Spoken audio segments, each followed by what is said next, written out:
Gila guys, ngeri banget ini guys. Lu tahu gak sih negara yang namanya Malaysia ini udah resmi menyerang Indonesia guys. Kita betul-betul diserang habis-habisan. Kasus ini memunculkan pertanyaan besar mengenai modus baru penyelundupan narkotika lintas negara melalui jalur penerbangan. Sejauh mana status sebagai awak pesawat memberikan akses khusus di penangkapan seorang pilot yang membawa ribuan narkotika. Yang perlu kita perhatikan adalah bahwa kali ini yang membawa ini adalah pilot dari Malaysia. Dan yang lebih gila lagi, serangan ini bukan cuma serangan verbal, serangan demonstrasi bayaran, no. Bukan juga serangan tarif kayak Donald Trump tuh Amerika Serikat, tapi serangan yang ini bener-bener nyawa jutaan rakyat Indonesia. Emang apa yang dilakukan Malaysia? Kalau penasaran jangan skip video ini, let's check this out.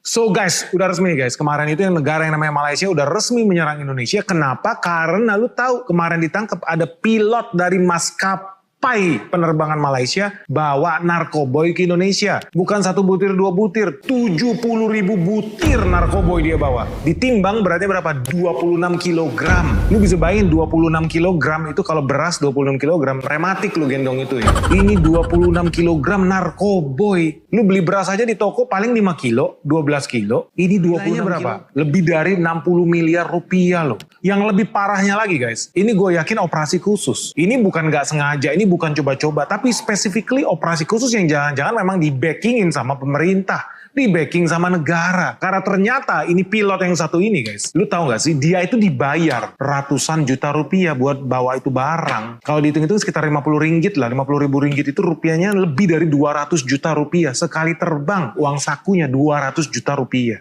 Terus kenapa gue bisa bilang ini serangan resmi nih dari Malaysia? Karena gue yakin lah, orang tuh kalau bawa barang narkoboy sampai 26 kilogram itu kan bukan coba-coba. Coba-coba lu bawa 1 butir, 2 butir, 100 gram, ini 26 kilo. Gue yakin ini bukan yang pertama kali. Pasti dia udah pernah lakukan berulang-ulang kali. Pertama mungkin lo ngetes bawa 1 butir. Kedua lo tes bawa 20 butir. Ketiga lo mungkin tes bawa 5 kilo, 10 kilo. Sampai kemudian lo pede bawa 26 kilo. Ya dong, logika aja lah. Dan ternyata setelah kita cek memang dia udah bawa bukan cuma 1 kali tapi berkali-kali. Karena menurut pengakuan dia itu udah 3 kali menerbangkan narkoboy. Ya selain yang 26 kilogram ini dia juga bilang dia pernah bawa 7 kilo. Gila.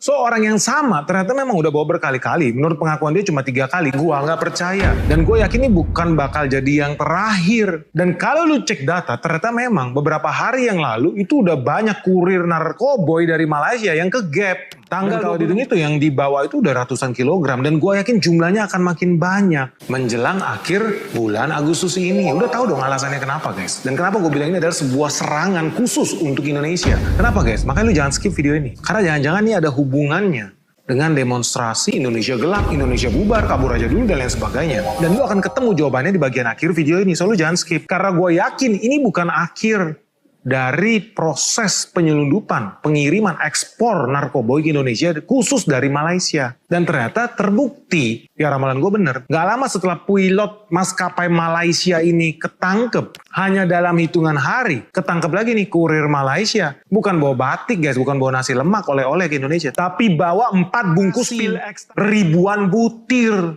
Dimana? Kali ini yang dites bukan Soekarno-Hatta, tapi dia bawa ribuan butir ke Bandara Juanda di Surabaya guys.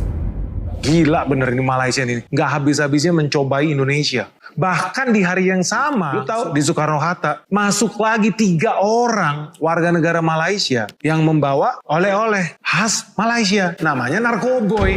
Isinya apa? Isinya ada sabu-sabu. Dia bawa. Dan yang bahaya ada beberapa yang udah dicampur dalam bentuk tembakau, rokok. Hati-hati lu makanya. Kalau ada orang nawarin rokok gratis, jangan-jangan di dalamnya ada bonus oleh-oleh khas Malaysia lu. Nah, ini udah terbukti nih, ke Gap, bukan ngadi-ngadi. Lu bayangkan berapa banyak jadi selama ini yang masuk dari Malaysia. Tapi kenapa ya? Makin mendekati bulan Agustus, makin banyak pengiriman paket oleh-oleh khas Malaysia ini guys. Dan kenapa gue bilang ini sebagai sebuah serangan? Ya simpel aja guys, karena lu tau gak di tahun 2025, total narkoboy yang kedetek nih, ke Gap masuk ke Indonesia, jumlahnya berapa? Coba gue kasih waktu lu buat tebak. 10 kilo, 100 kilo, 1 ton? No. 18 ton. Dan mayoritas dari mana? Malaysia. Dan ini bukan akhir. Gue kasih tahu loh, makin mendekati akhir bulan Agustus akan masuk lagi bertonton narkoboy dari Malaysia. Makanya lu harus hati-hati. Karena ini semua ada hubungannya. Sama apa? Ya orang-orang yang hari ini sedang merancang demonstrasi-demonstrasi rusuh di Indonesia. Kenapa? Ya karena mereka pengen Indonesia bubar. Indonesia hancur, Indonesia chaos. Dan kenapa gue bilang ini sebagai operasi khusus? Ini bukan program bandar biasa, ini bukan pengiriman biasa guys. Ini bukan coba-coba kurir pada umumnya, no, ini operasi khusus. Karena kalau lu lihat historinya tahun lalu, udah tertangkap tangan guys. 5 orang pejabat tinggi militer loh di Malaysia. Sebagai apa? Dalang dari operasi ekspor narkoboy dari Malaysia loh. Ngeri nih. Dan kenapa gue bilang ini operasi khusus? Karena sama jumlahnya. Ketika mereka ke Gap, lu bisa lihat nih, di Straits Times, mereka ngaku, mereka itu bayar 50.000 ringgit alias 200 juta rupiah, sama persis dengan bayaran pilot maskapai Malaysia Airlines kemarin itu loh. Sama persis jumlahnya. Jadi ini operasi khusus. Levelnya udah apa? Tentara guys, level militer. Diserang kita ini habis-habisan. Karena apa? Kalau lu pakai pikir logika, lu hari ini mau pergi liburan ke Singapura, lu mau pergi ke Malaysia, ini lintas negara nih, lintas border. Jujur-jujuran aja lah, masa koper lu gak dicek? Di x-ray, cek bea cukai, cek imigrasi, banyak banget. Dari Indonesia lu mau pergi ke Malaysia aja mungkin ada 3 kali x-ray kali. Nah lu bayangin, kok bisanya berton-ton narkoboy lolos dari Malaysia, terbang di sana, apa nggak di x-ray, apa nggak dicek up itu koper? Kok bisa? Dan bukan sekali 2 kali. Enggak, gua yakin ribuan kali bahkan yang bawa ke sini. Tapi nggak pernah kedetek. Kan aneh, berarti diizinin nih sama si Malaysia. Berarti disengaja ini. Simple. Karena apa? Mereka pengen Indonesia hancur. Indonesia bubar. Kenapa? Masa lu lupa apa yang terjadi dengan tahun lalu? Kenapa mereka wajib siapkan operasi khusus untuk menyelundupkan narkoboy ke Indonesia di bulan Agustus ini? Karena kita nggak mau ya kejadian tahun lalu itu terulang lagi. Apa? Demonstrasi yang rusuh, anarkis. Orang boleh demo? Boleh. Menyuarakan pendapat? Boleh. Rusuh? Ya jangan loh. Enak aja loh. Lu kira bangun gedung yang dibakar-bakar itu nggak pakai duit rakyat? Ya nggak mau dong. Ya nggak boleh lah. Bukan artinya dilarang ya menyuarakan pendapat. Enggak. Boleh, tapi ya lu nggak bisa ngerusak, lu nggak bisa anarkis. Dan lu lihat dong, makin kesini makin banyak orang-orang yang mengajak demonstrasi, yang ngajak bikin kerusuhan di sosmed tuh beredar di mana-mana, sampai mal-mal aja udah berlomba-lomba bikin pagar yang setinggi-tingginya. Bahkan udah banyak nih organisasi-organisasi, lu lihatlah di bisnis.com yang udah merencanakan demo besar-besaran di akhir bulan Agustus. Dengan tuntutan berjejer-jejer, berbaris-baris. Nah sekali lagi gue bilang lu harus waspada dan lu harus tahu. Salah satu hal yang terkait dengan demo yang sama di bulan Agustus tahun 2025. Itu terjadi apa? Ada ya saudara kita Afan Kurniawan meninggal dunia. Karena dia dapat orderan buat pick up order. Ojol nih. Ternyata orderannya apa? Orderan. Nah, ini salah satu strategi cerdas dari operasi intelijen Malaysia buat mengumpulkan massa di satu titik. Lu sadar gak sih? Ketika demo kemarin itu banyak orderan palsu, fake order datang dari Malaysia. Pura-pura anterin paket, pura-pura Pak jemput saya. Tapi dikoordinasikan buat terjadi pengumpulan ojol di mana? Di gedung DPR, di gedung DPRD lah, di gedung KPK lah, di gedung MPR lah. Lu bisa lihat ada orang order 10 nasi geprek lah, 10 nasi uduk lah, 10 ayam goreng lah. Tolong anterin ke gedung DPRD Jawa Barat. Ada lagi yang pesan orderan tolong anterin ke gedung MPR. Ada lagi yang pesan anterin ke gedung KPK, ke gedung sate di Bandung, ke Senayan. Dan lu bisa lihat banyak orderan-orderan palsu itu, fake order itu datangnya dari luar negeri di hari yang sama, di jam yang sama, dan ini terkoordinasi. Karena orderannya bukan 1-2 biji, orderan itu ribuan guys. Dan lu masih bisa lihat jejak digitalnya. Tuh, dia bilang apa di chattingnya? Tak perlu hantar bang, nanti abang bahagi sama-sama teman abang. Saya lagi di Malaysia, semoga Indonesia kembali sembuh. Terus ada tuh Yami tuh dari Twitter. Guys, I just found out that you can support Indonesian Grab Riders katanya. Lu bisa bantuin nih, support Indonesian Grab Riders. Karena lu sekarang bisa bikin pengiriman, delivery di Indonesia. Agustus 30, 2025. Jadi dari sini lu udah bisa lihat ya, ternyata banyak fake order yang dilakukan dari luar negeri ke Indonesia. Gunanya apa? Pengumpulan massa. Pura-pura minta jemput lah, ngirim barang lah, order makanan lah. Begitu sampai di situ zong. Nah, itulah yang terjadi dengan saudara kita Afan Kurniawan yang kemudian apa? Hilang nyawanya di situ. Kita nggak mau ini terulang lagi lah. Dan lu nggak bisa bilang ini ngadi-ngadi. Kayak karena buktinya bertaburan di mana-mana. Bahkan lu lihat salah satu operator ojol itu mengakui. Lu baca sendiri nih. Kompas.com. Apa dia bilang? Pesanan Grab dari luar negeri melonjak. CNN Indonesia, lonjakan pesanan makanan sewaktu demo banyak dari luar negeri. Kompas.com lagi nih, terjadi peningkatan orderan di tanggal 30 sampai 31 Agustus 2025. Dari nomor-nomor luar negeri, dari nomor-nomor dengan kode nomor asing. So, ini bukan fake story. Yang gue lagi share sama lo adalah fakta yang kejadian di tahun lalu. Strategi khusus buat menghancurkan Indonesia. Strategi untuk mengumpulkan massa. Begitu dikirim fake order ini ke ribuan ojol seluruh Indonesia. Puluhan ribu orang berkumpul di satu titik. Modalnya cuma paket data. Lu udah tahu next apa yang terjadi. Tinggal disulut supaya terjadi kemarahan, supaya terjadi kerusuhan. Dan kenapa gue bilang ini sebagai sebuah serangan? Simple guys. Kalau memang kayak orang Malaysia tadi bilang ini kan tujuannya amal. Mau bantu supaya driver tuh dapat kerjaan segala macam. Simple. Lu kan bisa ngirim nasi bungkus itu ke panti asuhan. Ke tempat-tempat ibadah. Ke tempat anak yatim. Kenapa kok kirim paketnya spesifik banget ya? Ke Senayan. Ke gedung DPR. Ke kantor wali kota. Lu harus curiga dong. Ini maksud lu mau amal kah? Atau strategi pengumpulan massa? Dan ini aneh. Lu harus curiga guys. Ketika terjadi lonjakan orderan asing masuk ke ribuan titik driver ojol di Indonesia. Gue tantang lu coba lakukan yang sama. Coba teman-teman nih, follower Organik semua. Tes, buka aplikasi ojol lu. Apapun mereknya. Gue tantang lu, coba buka. Arahkan peta lu. Lu order makanan dari restoran di Singapura. Dari Orchard Road misalkan, tes lu mau kirim ke Clarky. Bisa nggak? Gue garansi nggak bisa. Atau, nggak usah di Singapura. Lu tes Johor Bahru, Malaysia. Tes Kuala Lumpur, lu coba bikin orderan di situ dari restoran di sana, bisa nggak? Gua garansi nggak bisa. So, lu harus bertanya-tanya, kenapa spesifik di tanggal 30 sampai 31 Agustus 2025 mendadak orang dari Malaysia bisa bikin fake order di Indonesia, di Jakarta, dari Pancoran ke Senayan, dari Tebet ke Senayan, dari Palmerah ke Senayan, dari Grogol Cawang ke Senayan. Coba lu pikir, aneh nggak? Nggak percaya, lu tes hari ini makanya. Tes, lu pesen orderan dari restoran di Kuala Lumpur. Kirim ke Kuala Lumpur juga. Bisa nggak? Nggak bisa. Berarti ini serangan.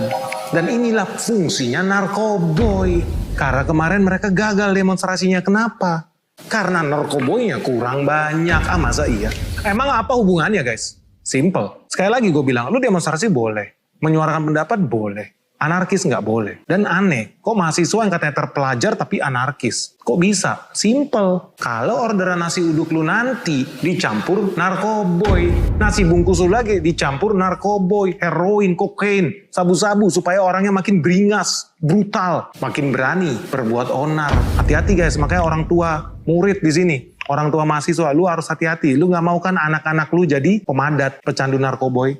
Lu siap-siap lu. Dan gua berbicara berdasarkan data. Ketika terjadi demo Agustus 2025 lalu, ada yang rusuh? Ada.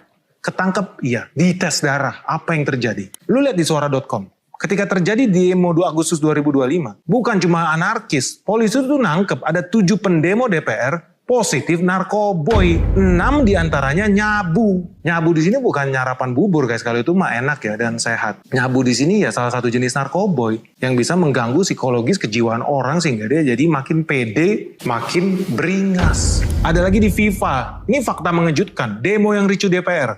22 orang positif narkoboy. Dan ngerinya, dari 10 orang yang dijadikan tersangka, di situ ada anak-anak kecil. Gila ini emang nih. Gue makanya jijik banget nih sama asing nih. Mereka rela memanfaatkan, bahkan anak-anak kecil disuntik narkoboy buat bikin kerusuhan di Jakarta, di Indonesia, di mana-mana.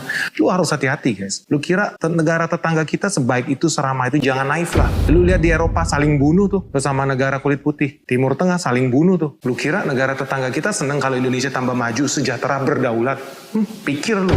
Kalau nggak ngapain dia ekspor bertonton narkoboy ke sini? Buat bisnis farmasi emangnya? Enggak lah. Dan lu kira ini cuma terjadi di kota Jakarta? Enggak. Lu lihat tuh di Kumparan aja. 2025 Agustus.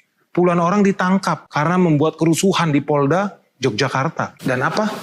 Positif narkoboy. Ini gue bicara berdasarkan fakta. Bahkan kemarin aja nih guys, di bulan Juni 2026. Sempat ada demo sedikit rusuh di Surabaya. Dari situ pas gue baca demo rusuh, oh selesai. Mereka sudah mengkonsumsi oleh-oleh khas Malaysia. Ketika terjadi demo yang rusuh di Surabaya, 10 orang nih orang-orang perusuh itu, ternyata 6-nya positif narkoboy. Makanya gue gak usah heran, kalau nanti jadi diadakan demonstrasi nih di Jakarta, pasti beberapa hari sebelumnya bakal dibagi-bagikan narkoboy dalam jumlah besar. Dan ini udah diwanti-wanti ya, dari kemarin tuh gue udah lihat beberapa media pun sempat capture di beberapa grup perusuh-perusuh ini, demonstran ini, influencer-influencer ini, memang bangsat mereka. Mereka apa yang mereka lakukan? Bagi-bagi tramadol, bagi-bagi obat guys. Menjelang apa? Demo Agustus. Ini kurang ajar ini memang guys. Sekarang mereka belajar dari kegagalan mereka tuh tahun lalu. Bikin kerusuhan di Indonesia. Sekarang supaya berhasil demonstrasi itu, mereka udah siapin bagi-bagi nasi bungkus, bagi-bagi nasi kotak, campur narkoboy. Nah menurut lu gimana nih guys? Menurut lu Indonesia harus diem aja atau enggak? Ini udah bahaya sih, karena menurut gue ini udah serangan yang terstruktur. Dilakukan secara masif dan terencana. Menurut gue ini Indonesia harusnya mengajukan protes nih. Kementerian Luar Negeri harus bikin nota, komplain, diplomatik ke Malaysia. Maksud lu apa? Orang bawa narkoboy ratusan kilogram lewat dari bandara-bandara lu. Kok bisa kayak buta, apa yang dijaga di sana pakai kacamata hitam semua atau agak teler atau perlu operasi lasik apa gimana nih? Kok berulang kali bocor, bukan di Indonesia ya lu? Bocornya dari sana, dari Malaysia, kan disengaja. Jangan-jangan disponsorin sama negara lu. Karena terbukti setelah ditangkap pilot maskapai Malaysia Airlines itu, kebocoran lagi. Datang lagi tetap dikirim terus. Bukan 1 butir 2 butir bro, ribuan. Kan gila ini guys. Mereka bener-bener udah kayak kejar deadline ini namanya. Deadline apa? Deadline buat demonstrasi massal di akhir bulan Agustus. Coba pikir. Logis nggak ada kurir narkoboy kalau ini cuma proyek bandar-bandar kecil biasa. Temennya baru ketangkep bawa 26 kilogram, 70.000 butir. Kok masih tetap besoknya kirim lagi, kok besoknya kirim lagi? Kan nggak logis guys. Kecuali memang ini operasi khusus. Well anyway gimana menurut lu nih guys? Menurut lu ini bakal terus-terusan berlanjut sampai bertonton narkoboy masuk dari Malaysia, masa kita biarin sih? Kayak orang tolol banget, gue kesel banget. Kita nggak bisa ngapa-ngapain. Atau jangan-jangan ini baru permulaan guys. Dari sesuatu yang lebih besar lagi. Menurut lu apa nih yang harus dilakukan Republik Indonesia tercinta ini guys? Supaya jangan sampai anak muda kita mati, tragis, diadu domba sama bangsa-bangsa asing ini. Yang udah terbukti berulang kali berusaha meracunin kita, merusak kita. Negara kita siap nggak guys? Share dong. Pandangan kalian seperti apa? Gimana sih caranya supaya negara kita bisa survive dari operasi khusus Malaysia ini? Dan lu setuju gak sih dengan pernyataan Benix? Ini bukti bahwa negara kita diserang sama Malaysia. Dan kita harus bikin nota protes diplomatik, resmi. Atau ya diem-diem aja pura-pura bodoh. Gimana nih? Share video kita sebanyak-banyaknya. Semoga video kita bermanfaat. Salam sehat, salam cuan.